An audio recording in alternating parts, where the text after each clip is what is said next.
Okay, let's rock and roll then. Let's rock and roll. Okay, very good. So, ladies and gentlemen, welcome to the Tech Stories number 80. So, we're talking about round numbers today. That episode number 80, we just celebrated 30 years anniversary of Sorainen Law Firm, and you just turned 60. So, all about round numbers today. Aku Sorainen is named partner, founder, and senior partner of the leading law firm in the Baltic states with more than 50 partners, more than 400 people in its staff. Uh, Aku is originally from Finland, but lives with his family in Estonia for many years. And but you still have a nice farm outside in Finland. So would you like to tell anything else about yourself?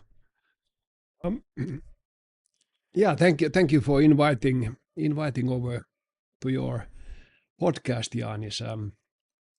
Yeah, what can I say? I mean, I moved to Estonia uh, when the Baltic countries became independent, and that was a topic.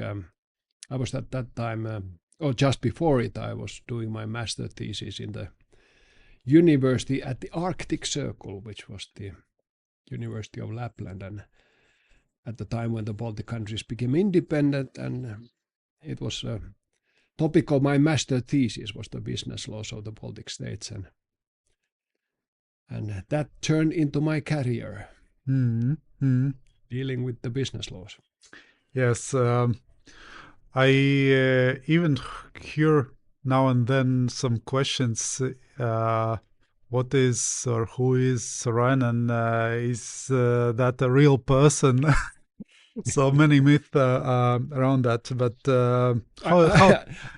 it's funny. I was a few years ago at Finnish Bar Association annual conference, and there was a kind of reception afterwards. Sorry, I'll switch it off. And according to Finnish traditions, I mean, there's always sauna. Yeah.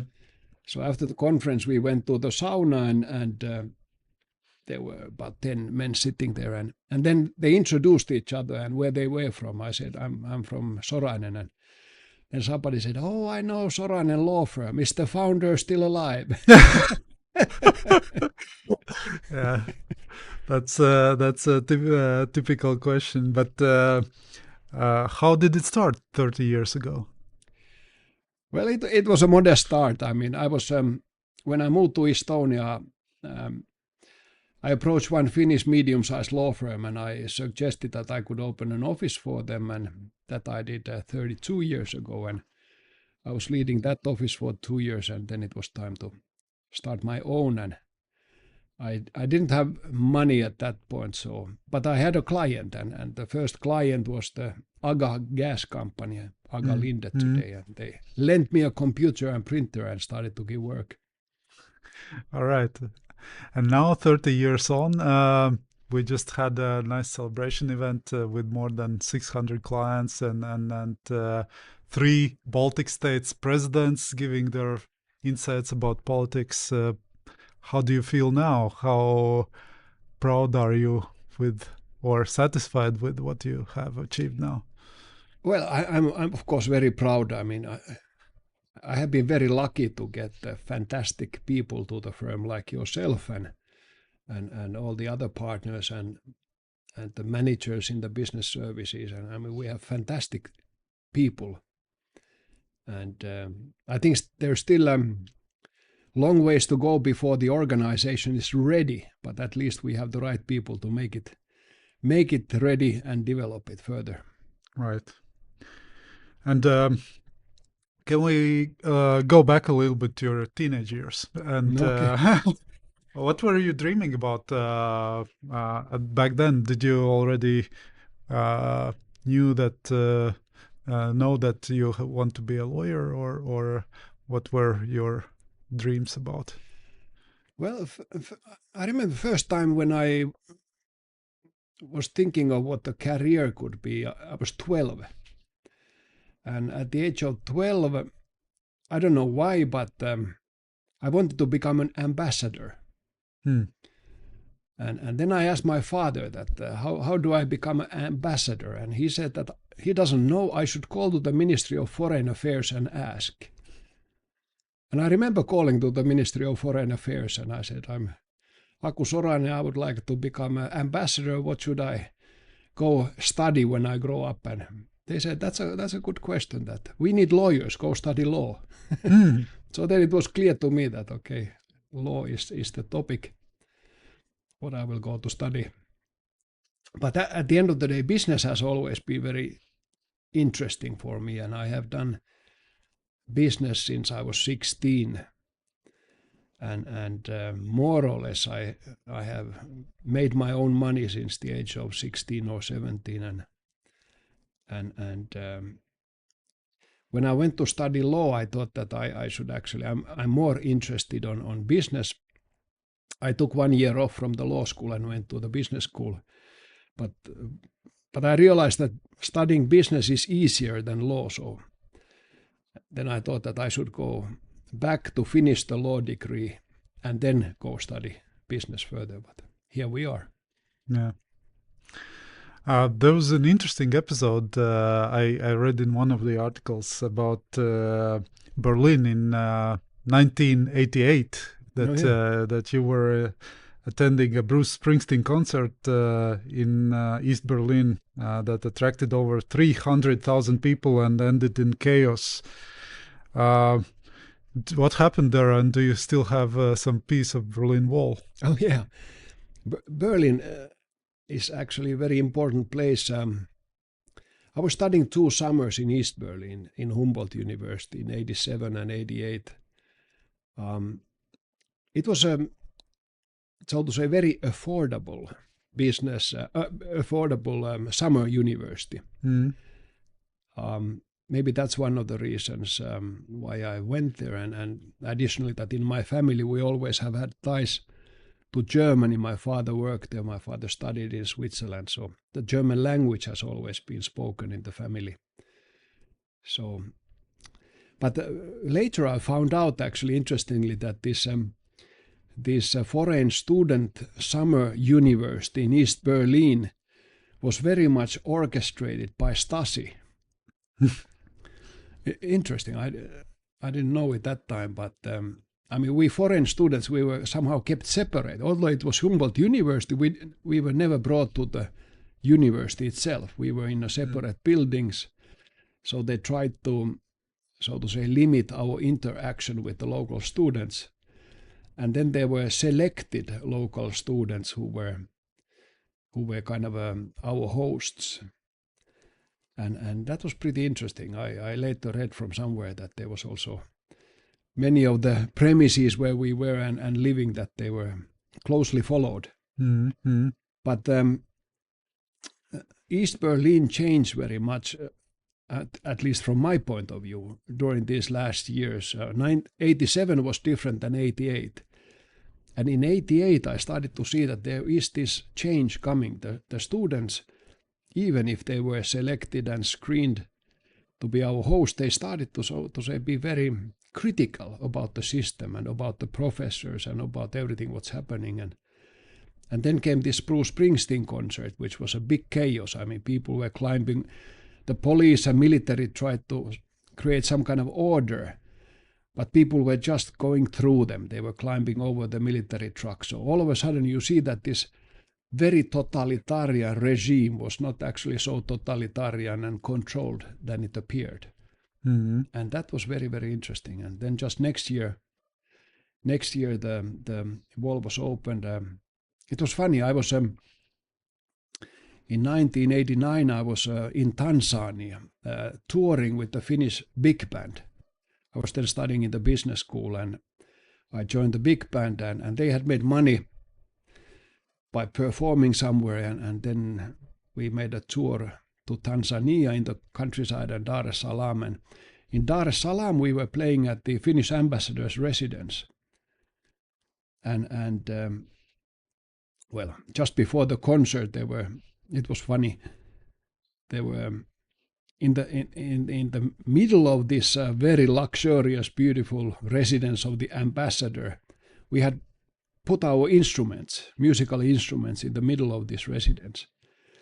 And when we came to pick up our instruments, a green snake, quite about this length, came from somewhere, and it had got into that room, and then little panic, and we started to chase for that snake. Well, somebody got it eventually killed, and then people came back, and then another similar snake came up. There were two of them. Again, people rushed out, and there was the ambassador, myself, and somebody else. We started to chase that snake, and it came to the ambassador, and he took the first box and he killed the snake. But it happened to be a baritone saxophone inside the box. So he broke the saxophone. So then we had this concert, and our baritone saxophonist, he couldn't play. He was drinking gin tonics there and enjoying his time. But at some point in that concert, we were asked to stop. And then came the West German ambassador and started to make a speech. And she started to cry. And she said that now the wall is open. And that was such a big thing. I mean, it was a big thing. I decided I have to get to Berlin as soon as possible. When I got home, I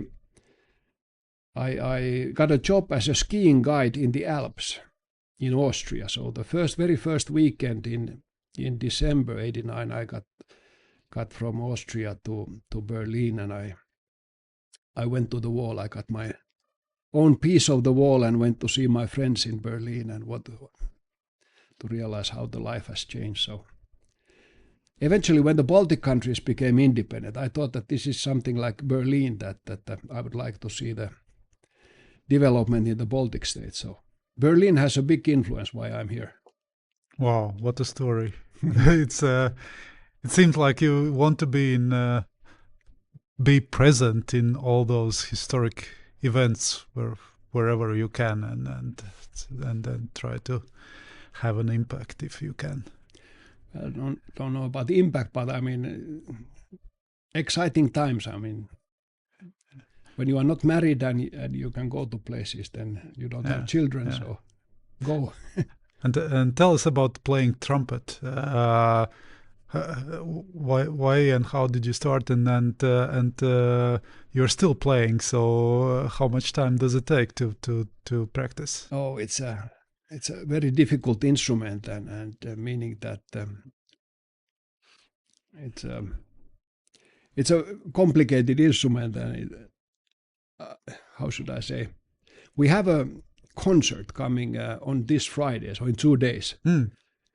And I have been now playing this summer. I try to, at least before the going to bed, 15-20 minutes, but it's such a pain to find the time and just rehearse. I would be so happy to play something else, but I mean, we have our office band, and now we have this great gig coming up. We are going to play at the Estonian Bar Association annual conference, and then there's a big party. So it's the Sorainen band which is going to play. I think this is a great employer branding, and I look very much forward to spotting some talented people after our gig and say how great and fun it is at Sorainen. Please join us. Right. I wanted to also refer to a book which was highlighted by my friend Dirtsruda, and the book is called Yours Truly, and in the book Which one? Yours Truly. Yours truly. Yeah, it's written by a Wall Street journalist who wrote obituaries for the journal. And the author said, when you write your memoirs, you should reply to 3 fundamental questions. What were you trying to do with your life? Why? And how did you succeed? What would you write to those 3 questions? I guess I would say that try to live a meaningful life and utilizing my full potential. And I think this is something what I would like also to emphasize. I'm talking with a lot of our own people, younger colleagues, and of course they struggle with this work-life balance, how much to devote time, effort to the career, how much at home. And at the end of the day, I guess the question when you turn 60 is that have you utilized your full potential? Mm-hmm. What did you want to achieve in your life? And I think I have been able to utilize my full potential wherever I want to do different things, and I want to be active in many different directions, and I'm very glad that I have had the opportunities to do many different things. So far, I think so good, and let's see what the next years will bring. Yeah, I'm sure you should be proud of yourself. But it's interesting. You were mentioning personal lives of many of our colleagues. Why do you think they struggle with their personal lives? I guess it's about the expectations. I mean, the work what we do. I mean, this is not 9 to 5 work. I mean, this is at the end of the day. This is about 24/7. Hmm. This is about the work on this kind of top league where Sorainen today is. To be in this top league, it's a lifestyle. It is about understanding that how we work, what we do. We have to be very engaged. We have to really love our work. If we don't, we cannot remain in the top league. I was talking with this one Formula One driver, Mika Salo. Mm-hmm. He was driving at sometimes Ferraris and what else? Yeah, he's famous. Yeah, and he's of my age, and he's been driving, I mean, for a long time, and then he in different classes. And he said that he has never worked one day. And that's a good way of putting it. I mean, you are so committed, so engaged in what you are doing. It is your lifestyle. Yeah. And that I think is the big challenge many of our people struggle with. That can they, so to say, afford to have this work as their lifestyle and be fully committed, while at the same time they have little children and wife or spouse at home, and or should they kind of devote their life to their children? Now, my children, I have 3 daughters, and they are now all have moved out of the home. The youngest one is now 24. And I have to say that I did have very little time for raising my children. And is that a point of regret?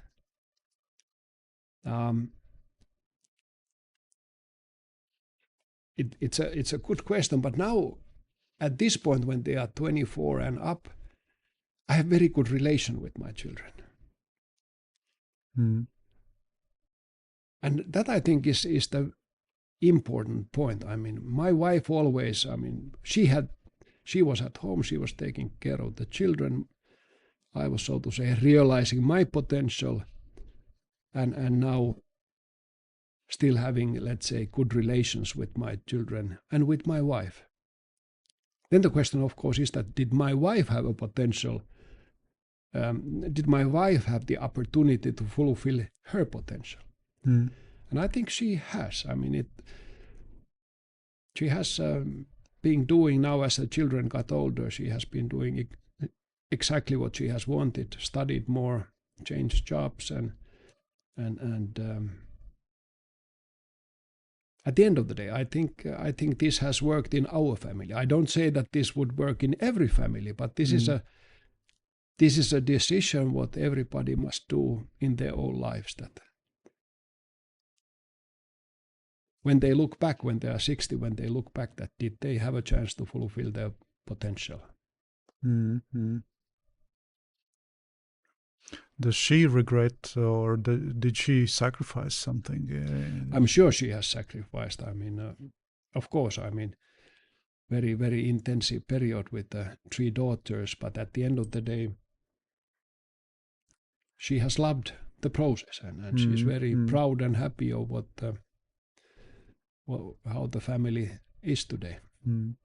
It's interesting you were saying about this 24/7, and this is some sort of controversy, because on one hand, people really do work like whenever it's needed, but on the other hand, there is this perception of our firm being a sweatshop, which is not true, actually. The firm being Sweatshop. a sweatshop. Yeah. Yes, where actually, if you look at in the office around 6 o'clock in the evening, the office is empty, and basically people are off to their families and hobbies. So I think this probably is up to every single person to decide where is the borderline. Well, it is about the whole concept of working. I mean, now some countries are recently been discussing, I think France was, I think even in Finland we had a little bit discussion that should the ideal working week be 4 days instead of 5 days. And of course, many people who were working 5 days saying that it's a sweatshop. I mean, we want to work 4 days. I mean, if you look back in the 50 years or 60, 70 years back, I mean, there was people who were working 6 days a week. Look back 100 years, people were working 7 days a week. And that's where the whole social democratic movement started a little over 100 years ago, to reduce the weekly working day to 5 or 6 days at that time, and 40 hours a week. I mean, the whole perception of, let's say, work is changing. I mean, people by nature are lazy. I mean, if we would have 4-day working week, it would take a few years, and people would say that 3 days is optimal. When it's 3 days, after a little time, it would be 2 days, and eventually the ideal would be no work. Some of the AI specialists are saying that probably in some 10 years time, that could be the future, that machines are doing everything. Yeah, and then the question is that so to say, do you meet your own potential by not working? I mean, ideally, the work is constantly challenging. The work pushes you to your limits. The work makes you being creative. The work makes your brain to solve things which nobody has solved before. The work makes you stretch yourself constantly. So what is better for your, let's say, own mental health, to work or not to work? It's like going to the gym. I mean, some people say going to gym is hard work, so it would be much easier not to go to the gym. Some other people say that if you really push hard and work hard in the gym, you get better and better. Yeah. What about your personal learnings and inspirations? Do you have some sources that you can always refer to, like they have had some major influence on your life? I think one good book is this same Jim Collins, From Good to Great. It's a classic, already 24 years old. But there were these two good statements that get the right people on the bus and wrong people off. And that the right people don't need to be motivated, but they are self-motivated. And the job of the leader is not to demotivate them. And this I think is very, very important for us all to remember who are leaders, is that we have to find the right people with the same set of values of how do we build this elite team. Top firm which has, so to say, elite partners, elite people in every position, top talent, hardworking talent, because then we all have fun. Then we attract the best clients, we get the most interesting cases, and that will be enthusing. That will keep us engaged and enjoy what we are doing. So get the right people and try not to demotivate them. So it means that when you have the right people, give them a lot of freedom. Give them a lot of, but they have to have the same direction. They have to have the same vision and ambition. If they don't have that, then you cannot give them freedom. Then you have to control them. Yeah. So we'll speak about the vision. Actually, I have a question to you as well. But before that, I also wanted to talk about the same anniversary event where you gave a speech, and I remember quite impressive story about the going against the current of the river first in order to come back with the current easier. I at that moment I thought, I think it's all about our firm, that we don't cut the corners. It's all about hard work, and there's no shortcut. So that we do the hard work first, and then we enjoy the fruits. Do you think that's one of the sort of cornerstones of the firm? I think so. I mean, there is no easy solution anywhere. If there would be easy solutions, then somebody else would have done it long time ago. Yeah. And how do you see our firm on a global scale? You are a member of IBA, International Bar Association Law Firm Management Committee. So you see a lot of international firms.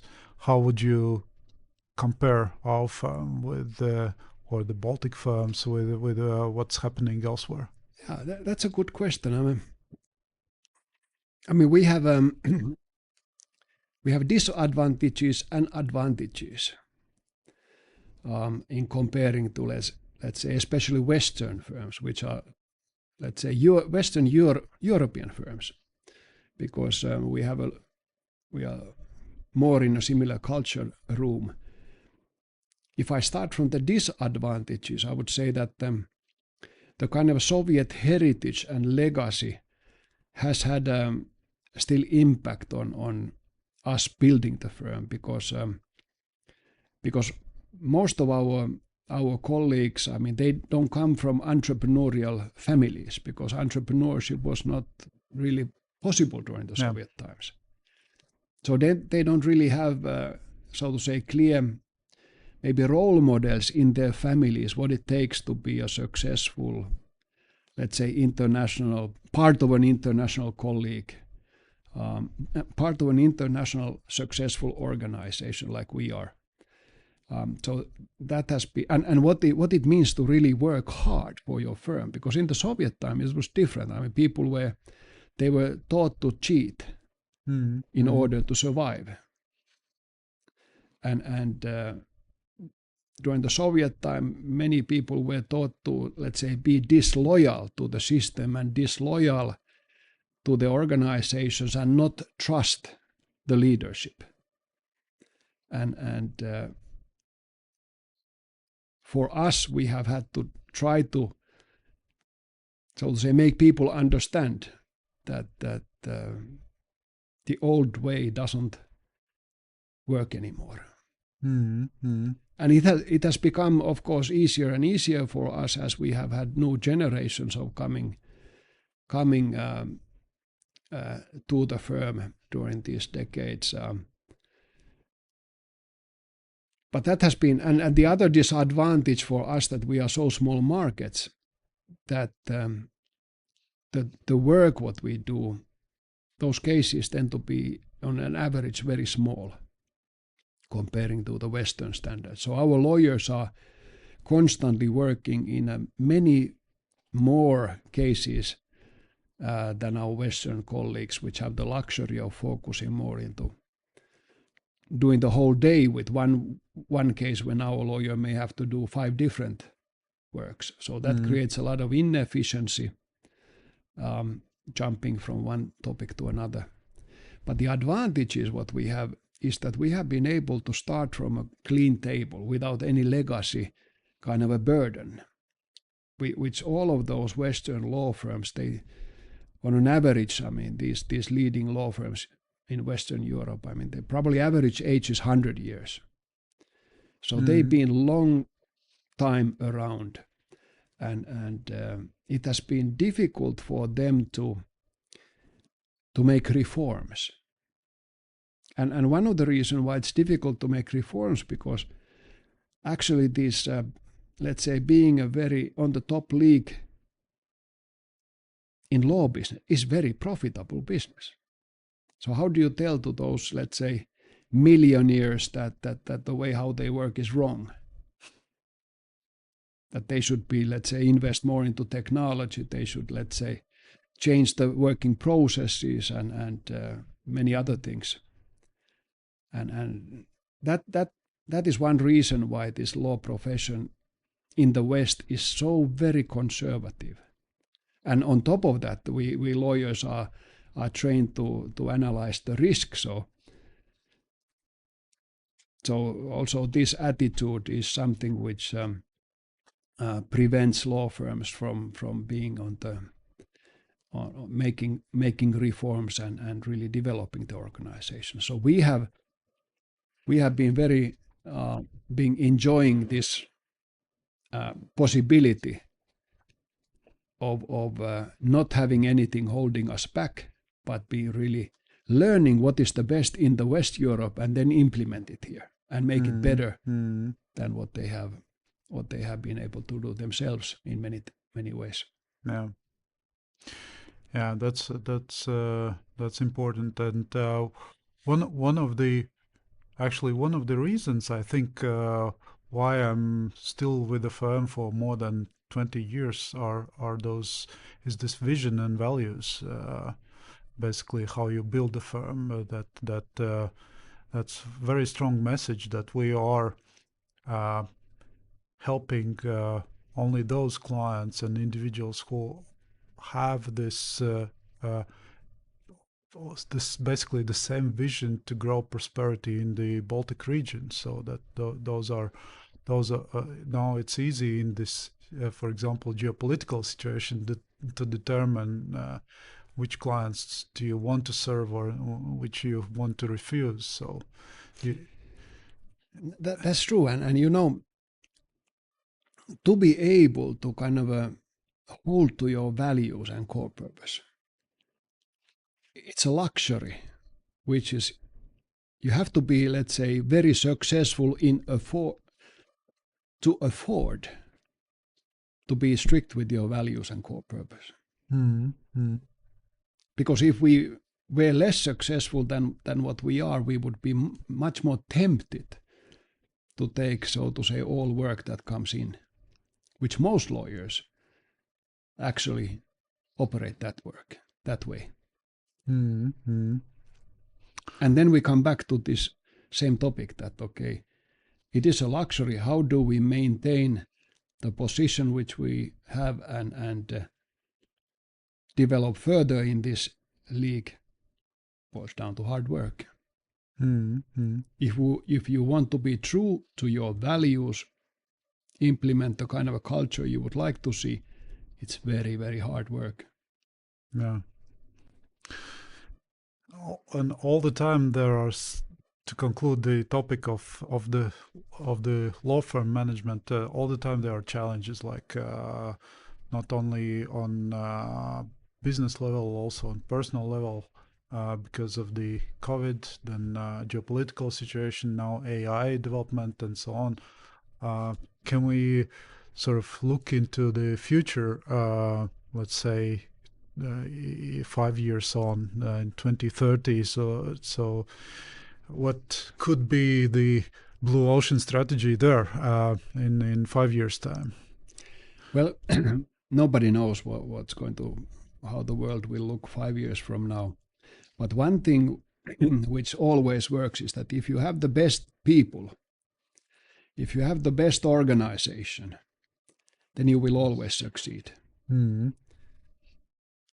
And these best people, I have seen it so many times that when you have these crisis times and all of a sudden the market changes, all of a sudden some practices or sectors, there's no work in those sectors, but some other practices and sectors there is work. There's emerging sectors like now defense for a couple of years. I mean, we had nobody really dealing with defense.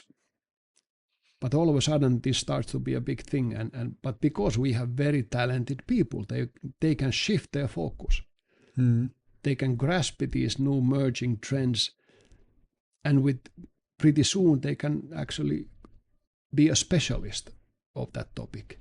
But if you work with mediocre people, you cannot really shift their focus from one topic to another.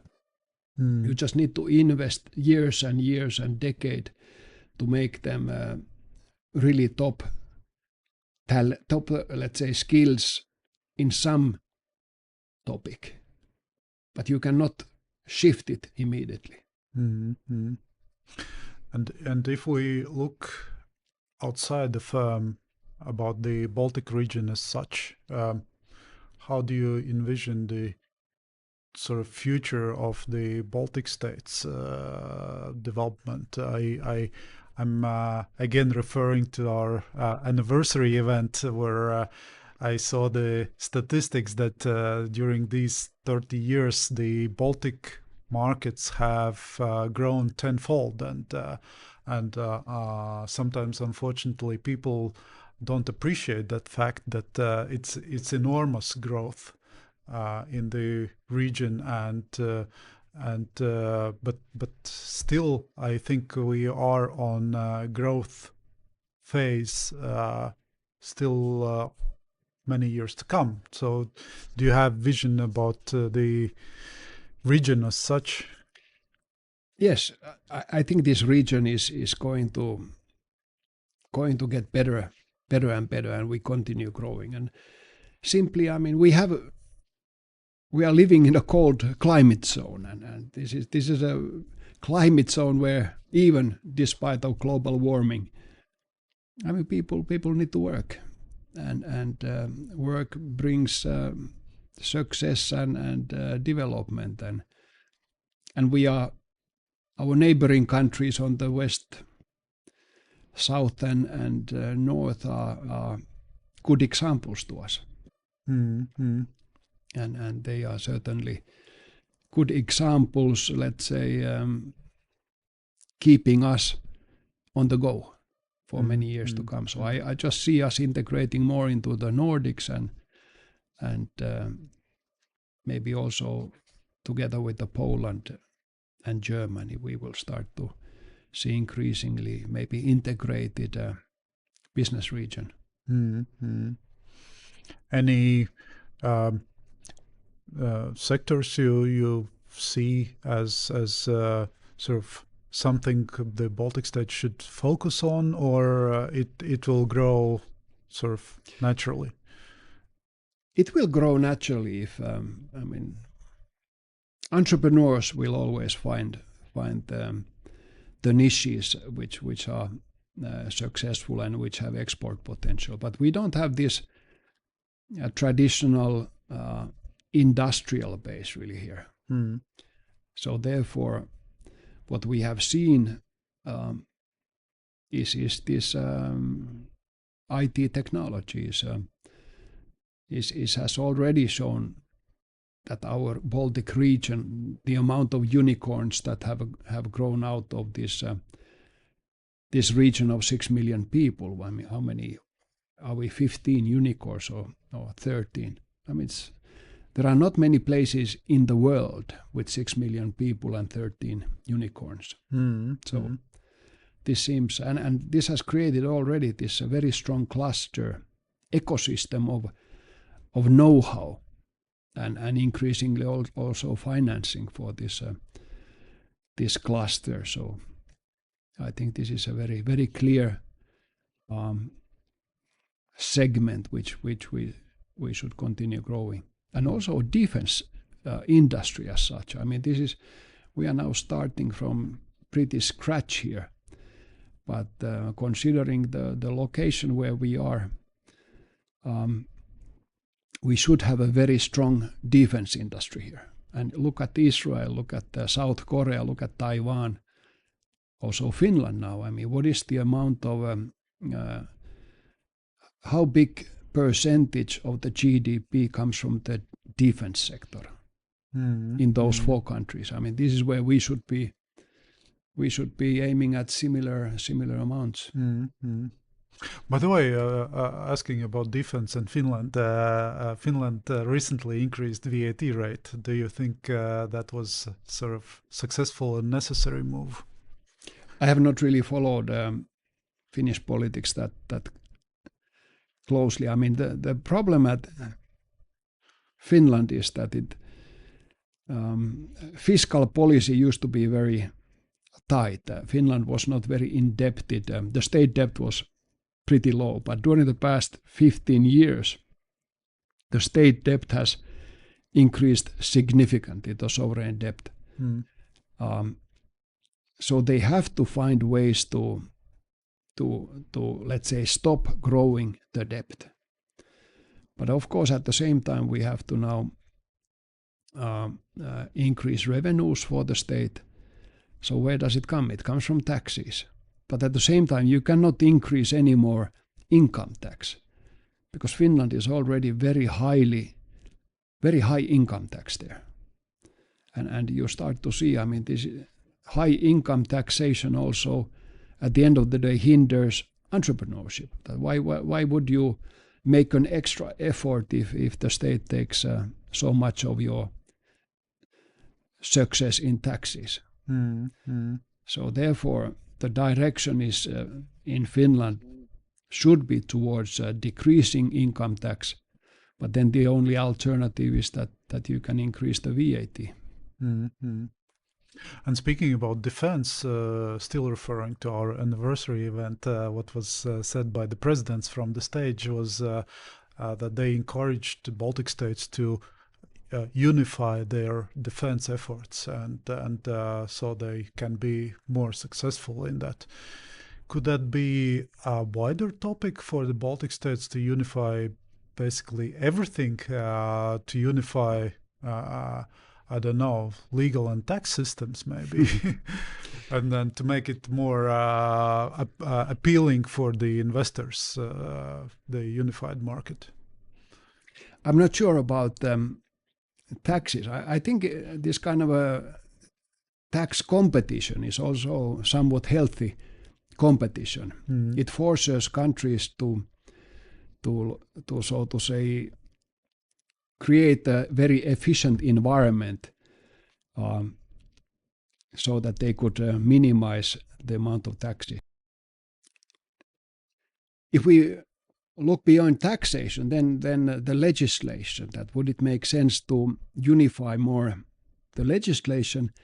I think the EU has already forced us to unify our legislation to major extent, and I don't see clear upside on kind of forcing this further unification just for the sake of unification.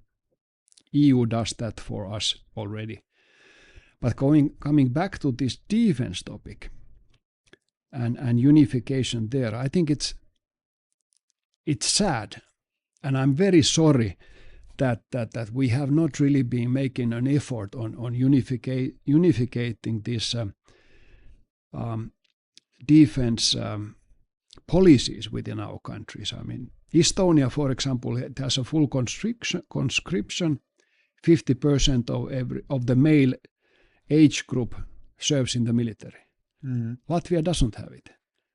Lithuania is only now beginning. I mean, where are we? I mean, Russia has been in war now for more than 10 years in Ukraine, and we have been sleeping this time instead of let's say looking how other countries, let's say I'm talking about Finland and especially how it has been for 100 years building up the resilience and preparedness. And we have wasted 10 years now in understanding how to do it, and only now during the past 2-3 years we have kind of been waking up. But then you look at the defense procurement, and you see that the Baltic countries are all buying different equipment. Almost everything is different from each other. There's no unification hardly at all. And you look at the Scandinavian countries, I mean, they are increasingly unifying almost everything. All the procurement, yeah? Yes, I mean, they are buying similar equipment in order to ensure that they can be serviced, that there are spare parts, there's this life cycle management. I mean, it's such a stupid thing what's happening now in the Baltic states. And pretty simple. Why hasn't anybody thought about this? Well, I'm sure they have been thinking about it, but why they have not been doing anything about it? Even buying this HIMARS system. I mean, the 3 Baltic states made 3 separate decisions to order these from the USA. And without having any kind of a negotiation power, because having 3 small orders. And then in America, they put it, okay, these are the little Baltic countries, let's put this order into one package.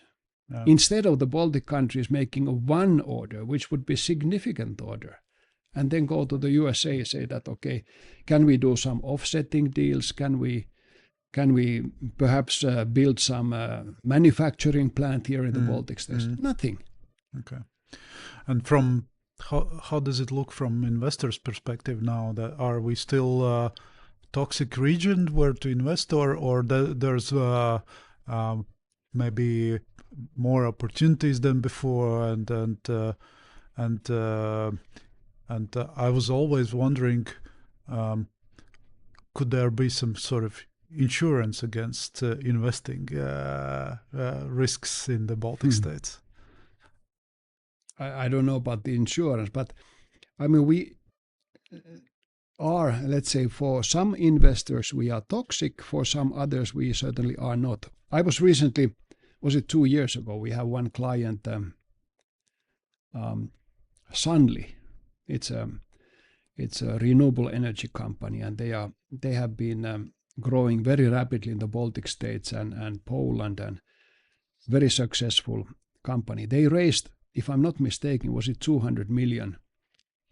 Was it 3 years ago?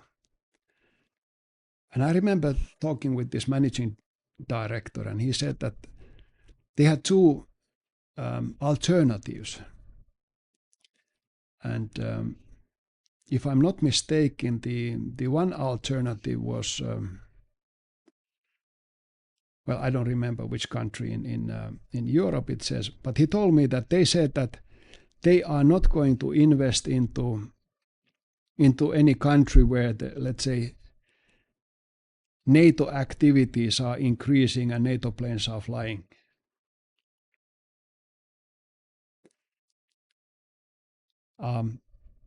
So they withdraw from it. And then came the other investors, said that, okay, we are ready to put 200 million into your company because NATO is active there. Mm-hmm. Well, so for some it's our, so to say, what's happening here provides security. For some others, they don't trust it. But if you look at Finland, I mean, there are big investments now coming. They are building these data centers. Was it Google or Microsoft or both of them, putting billion investments. And I mean, nobody's talking about this geopolitical risk regarding Finland. It comes very much, the starting point is our own, let's say, preparedness and self-confidence. If we in the Baltic states trust that we can deal with any challenge in the future, we are not afraid to invest into our home countries here, then the others will follow. If we say that we don't dare to invest here, I mean, we have to diverse and invest elsewhere, then why the others should invest here? Mm-hmm. And it was a good sign that comparably recently a Danish investor bought Rimi chain for over 2 billion euros. So it means that there are companies who are trusting our region. Yeah. Exactly. Yeah. I also wanted to ask about comparison of people here in the Baltics and in Finland. I know that I've noticed about yourself and people from Finland that they're quite modest, and I think yourself, you are driving a comparably not so luxury car, and I always fancy to see some millionaires coming through our door and in simple jeans and t-shirt. Do you think poor people dress up and rich people dress down, or is there a pattern you could see about the people in the Baltics still coming from their Soviet heritage? Oh, that's a difficult one. Well, back in the days when I moved here, I mean, then what astonished me was, of course, that the hunger for luxury cars, because this was not possible during the Soviet times. You couldn't buy. You were lucky if you got any car, but of course you couldn't buy Western cars. And then I was so astonished to see these, let's say, luxury old Mercedes cars in front of these very shaggy houses. Yeah. So for many people, it was much more important what kind of car they drove than what kind of house they were living in. But that's 30 years ago, and I think this has now changed. I mean, people have got used to this, and they don't need to show off with cars anymore. I guess it I don't know. I mean, it's a very personal topic. People do they want to dress up or show off, or whether they don't. I don't know. Does it relate to necessarily to the level of income? Okay. And finally, let's switch to some tax topics at the end. Do I remember correctly that you one of your researches was on tax as well? Initially, yes. I mean, I was. My father is an architect, and he had an architect office, his own firm, in the end of 1980s, and I was doing his taxes and accounting, and then I was doing also accounting for some other smaller external businesses. So I was actually quite deep into taxation 35 years ago, and indeed when I started to finish my university degrees, I was planning to get into taxation and do my thesis on that topic, but then the Baltic countries became independent and took a different route. Any conclusions from? Actually, I can tell you this funny. Still, I thought that I know something about taxes, let's say, until about the end of 1990s. And I was invited sometimes to conferences to speak about the taxation, about the 3 Baltic states, not only 1, but 3 of them. And I guess it was maybe the year 2000 that I ended up in this tax conference in Finland, and it was aimed for Big Four. Most of the audience was Big Four and tax specialists, and I was there lecturing on the taxation of the 3 Baltic states, and then I started to get the very, let's say, specific questions. And then I realized that, okay, now I have reached my potential and limits of this topic. I should never come to lecture on taxes anymore. Mm-hmm. And how can you compare the Baltic tax environment now and then?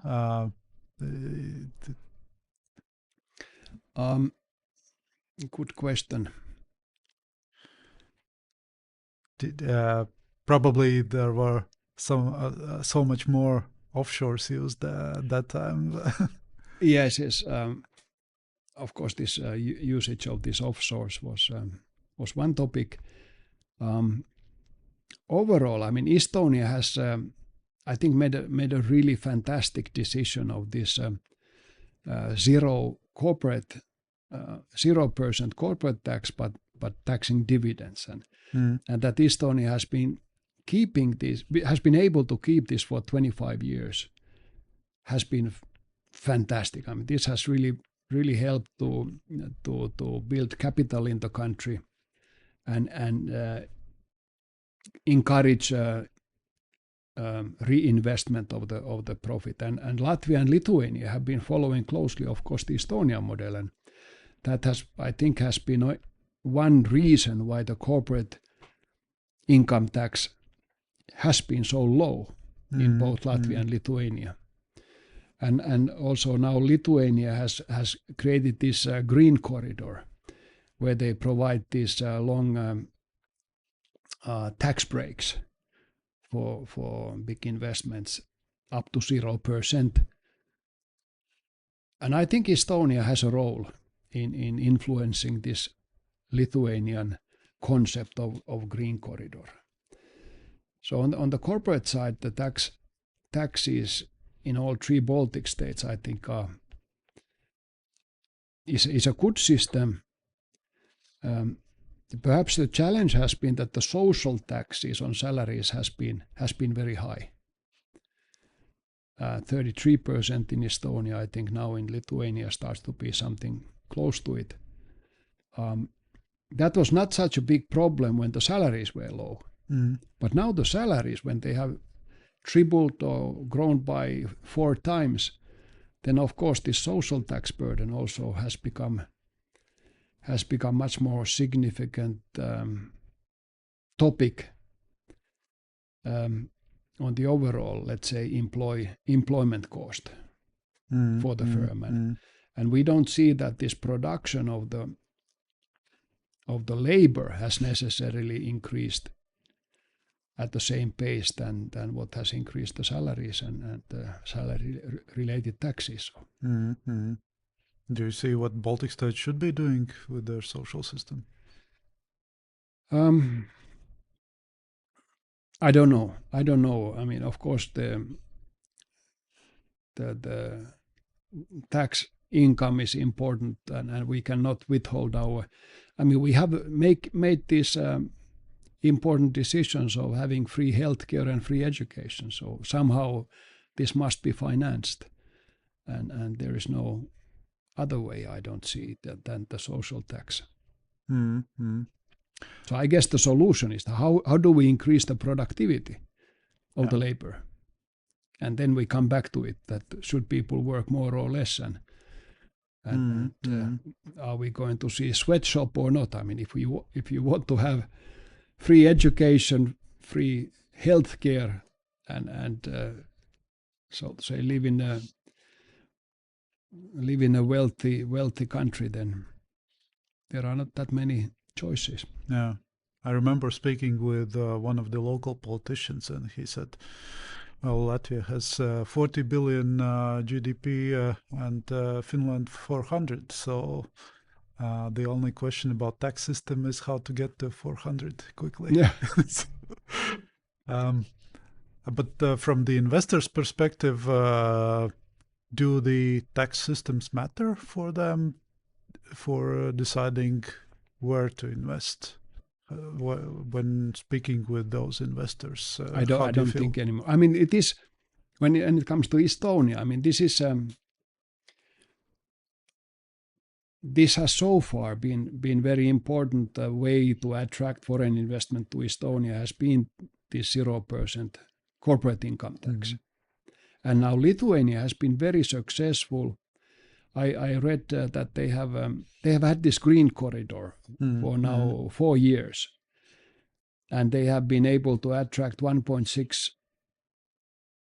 I try to remember now. It was 1,600 workplaces, 17 agreements, and something close to 2 billion or 1.5 billion was the amount of foreign investments they have been able to attract through this program. So I'm sure that these tax benefits have played a role, and this is something what we should, in Latvia and Estonia, we should very closely study the Lithuanian Green Corridor concept. So it does matter. Yes. Okay. And the last question is about bureaucracy, and we have now quite active discussions about that there's so much money in the state sector, and basically the sector should be cut by at least 1/4.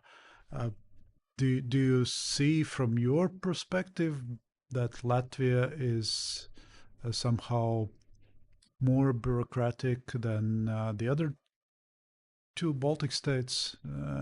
If yes, then how to fix that? No, I don't know about Latvia. I have not been so close to the bureaucracy here, but about Estonia. That has been a big topic in Estonia for now 2 years. We have new prime minister. Well, he came a little over a year ago. He initiated this kind of a working group of entrepreneurs and academics, a think tank, how to reduce bureaucracy, and what kind of how could we simplify the regulation. And there were many tens of different suggestions were made by this think tank. And now it's time to see how these will be implemented. 2 days ago, I read an interview of a very well-known female entrepreneur in Estonia, very successful lady. And it was funny how she described the kind of attitude among the public officials and politics, that they tend to be these super diligent girls, always getting kind of a top grades in the class, and that with this attitude they are always processing everything so diligently that they are able to kill the project. And nobody is taking any kind of responsibility of killing these projects, and nobody has courage to make risky decisions.